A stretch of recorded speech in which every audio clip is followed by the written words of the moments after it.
This is a video response to Dorm Room Politics. I'll try to make it as concise as possible. They made a video on wasteful spending. I'll refer you to a video I made a couple years ago, Cutting the Deficit for Dummies, for more specifics on this. But they bring up $10 million here, $186,000 there, and they're talking about pork projects, which are pieces of bills used as a bargaining chip to get other congressmen on board to vote for it. So any politician that speaks as if they're against it, they're paying lip service because they all secretly love them. But the real bloat is welfare in the budget. No, not that kind of welfare, a couple $100 for people to survive. Corporate welfare. Alright, so even if we use the most rigid definition of corporate welfare, so government literally just cutting a check to big business, using 2006 as an example, the government spent $96 billion on that versus just $59 billion on food stamps and housing assistance, which is actual welfare or social welfare. But even that $96 billion figure is misleading. In reality, real wasteful spending in this realm is closer to $2 trillion. I should add also, all of these special breaks in government dollars corporations get are lobbied for by throwing campaign contributions and special perks at our congressmen.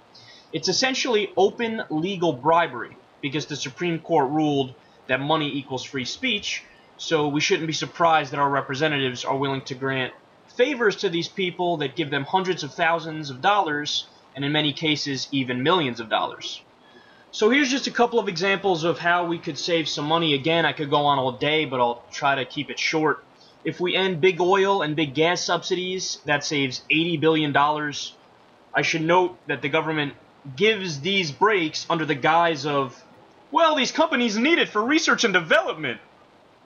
As if being one of the most profitable industries in the world and making almost $855 billion in profit this past decade isn't enough of an incentive to do their own research and development. We should cut subsidies to agribusiness. That would save $52 billion. The worst part of this is that small family farms are disappearing while big corporate farms get richer off the government tit. We should permit the government to negotiate drug prices for Medicare. That would save about $157 billion. Part of George Bush's Medicare Part D was a clause that was bought off by the prescription drug companies that said, whatever price we tell you, you have to pay. So they've overcharged the American taxpayer, knowing there would be no repercussions for it. We should end tax evasion via offshoring. That would save us $100 billion a year. The example I always go back to is because of all the tax loopholes and deductions for the well-to-do, Mitt Romney paid 13.9% in federal income tax on $27 million, while a family of four on $60,000 a year paid more as a percentage. That's a regressive tax system. That's unheard of in a modernized industrial country. I haven't even mentioned the wasteful spending of the bank bailouts under both Bush and Obama, where they gave billions of tax dollars with no strings attached, and CEOs who ran their companies into the ground turned around and bought new private jets and got bonuses. But most importantly, and the most egregious, ridiculous example of wasteful spending is, of course, the military budget. Now, it's almost become Washington dogma to suggest we should never, ever cut the military budget. Politicians get afraid of attacks waged by the opposition party or charlatans claiming, how dare you recommend that? You're so unpatriotic. I won't even take the time to dismantle that notion because I think just on face value it can be dismissed as moronic. It suggests that peace is not preferable to war and implies that the hundreds of billions of dollars we spend requires no justification or argument in favor. So let me give you some numbers because they speak for themselves. The U.S. spends $695.7 billion on the military. That's bigger than the next 14 largest militaries in the world combined. We have 900 bases in 130 countries. When all is said and done, with our most recent wars, experts estimate that it will have cost us $4 trillion in total. Estimates in the Iraq War alone equal $3 trillion. Today we spend $2 billion a week in Afghanistan.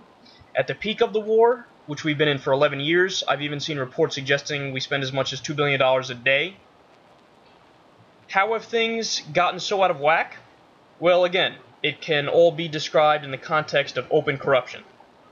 This isn't hardly as conspiratorial as it sounds. Even Republican President Dwight Eisenhower, in his farewell address to the nation, warned of what he called the military-industrial complex, which is just a fancy term for describing how war is a business, in the sense that the government, through tax dollars, can spend and spend for war purposes and boost the economy. And it's even worse now because we've privatized what used to be government functions in war, like the infamous Dick Cheney-Halliburton scandal. Cheney was affiliated with Halliburton and Kellogg Brown and Root, and they got billions of dollars in no-bid contracts from the government. And just to give a couple of examples, they charged $45 to the taxpayer if a soldier in Iraq got a six-pack of Coca-Cola. They charged $100 to the taxpayer to wash a $3 load of laundry. So just to reiterate and wrap this up real fast, we can't have a serious discussion about cutting wasteful spending unless you bring up the elephants in the room: corporate welfare and military spending.